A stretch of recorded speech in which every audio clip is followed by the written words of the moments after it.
He's right. Level 6 in math.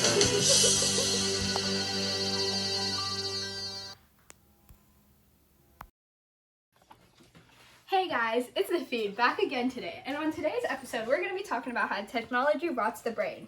Just kidding, but not really. So we'll be going over the ERQ question of discuss the positive and or negative effects of digital technology on the reliability of cognitive processes.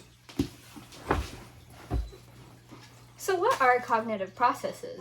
Well, cognitive processes are the mental functions the brain uses to acquire, process, and use information on a day-to-day basis. In fact, when planning out this podcast, we had to use cognitive processes such as attention, memory, and decision-making all at the same time to ensure that it is informative. Delaney, since you're so focused on this podcast, why don't you continue? Oh wait, what were we talking about again? Shalini, can you focus? Right, attention. Well, attention is the mental energy or resource required to perform mental processes, but they can sometimes be limited in quantity, kind of like what just happened to me. But speaking of attention, since you don't seem to be very focused either, why don't you speak about the dual task paradigm? Give me a sec. A dual task paradigm is a research method where individuals perform two tasks simultaneously, and they're assessed based on their ability to perform each task.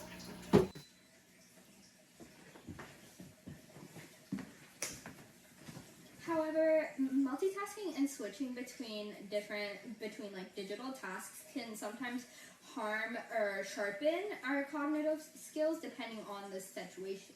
Yeah, but modern technology, like the cell phone in my case, provide us with these distractions that will eventually affect our working memory and our attention span. But like, how can we prove this? Two studies that explore the positive and negative effects of digital technology on attention are Rosen, Carrier, and Cheever from 2013 and Rosser et al. From 2007, respectively. So, when writing a response to a discussion of ERQ, it's important that you have a study which can argue for your theory and also another study which can argue against it. So for this question, which study is our counter-argument? Well, Rosen, Carrier, and Cheever concluded that digital technology has a negative effect on attention, while Rosser 2007 concluded a positive effect. But since unfortunately we don't have enough camera storage, we'll only be focusing on the negative study for this episode. So, despite that, it's still important that you include an analysis on a positive study because that will ensure that your response is balanced in your discussion of a discuss ERQ, and it's kind of your key to getting that level 7. So let's begin with a summary of the Rosen, Cheever, and Carrier study conducted in 2013. So this study aimed to investigate the relationship between the use of digital technology, multitasking, and school achievement. The method involved a correlational study which required a dual task paradigm. The participants were 263 students, of which were middle school, high school, university students who were all from America. So, let's talk about the procedure. Students were observed while they studied in their natural learning environments, such as their homes, by 128 trained student observers. This observation lasted for around 15 The observers were given observation forms, which consisted of 2 sections. Okay. The first section tracked pre-observation data. So that included things like the location, present technology, windows, room, etc. The second section was a minute-by-minute checklist that was filled, you guessed it, every minute. The observers had to check off specific boxes whenever the students switched tabs, accessed their emails, went on Facebook, walked around, etc. during the observation period. Finally, at the end of the observation period, each student had to self-report their GPA. Yeah, and ultimately the results showed that on average, students tended to remain on task for 10 minutes out of the 15-minute observational period, but they also tended to switch to off-task behavior after 6 minutes of work.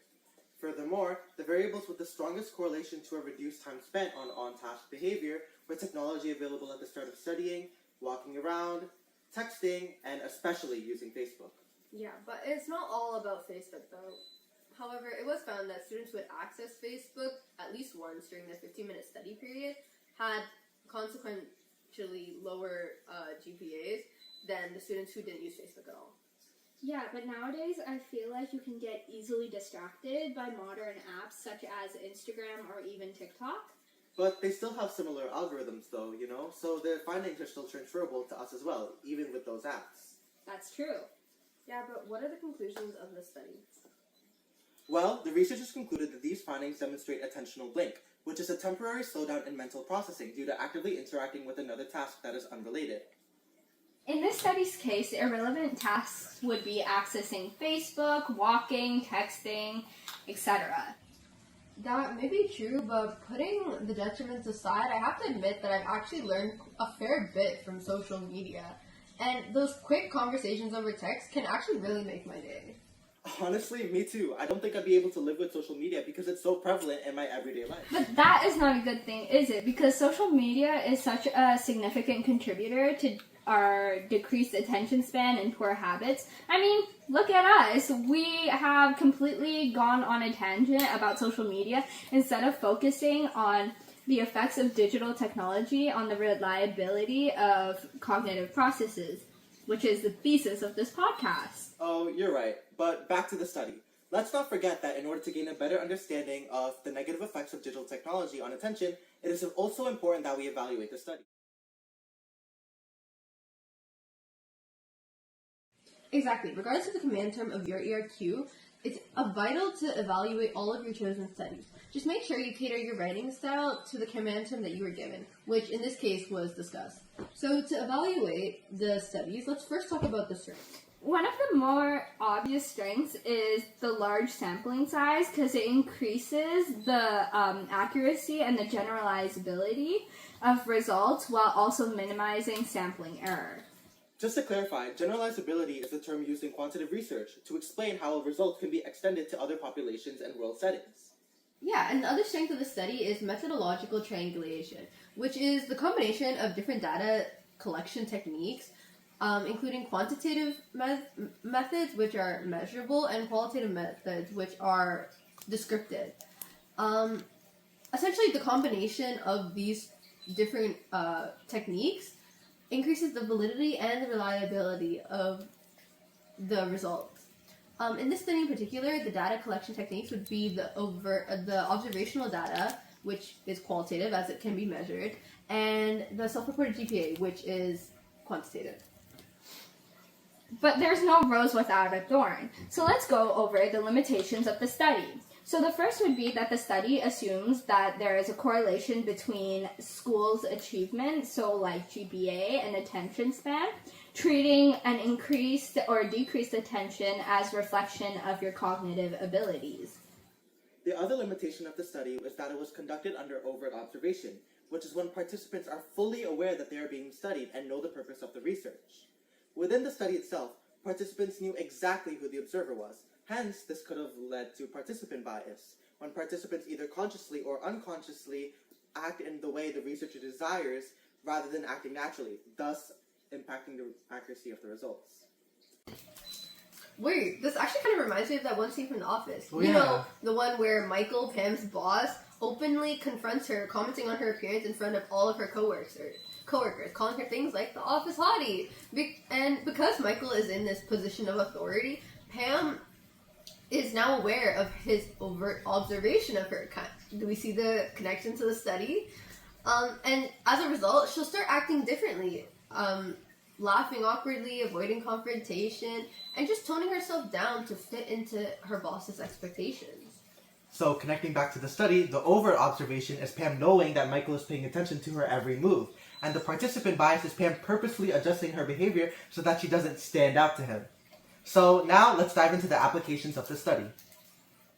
As we learned, paying attention leads to better memory due to the improvement of initial coding of information into the brain. As such, schools and teachers can use these studies' findings to curate environments with fewer technological distractions to improve on-task behavior and maximize learning and information retention.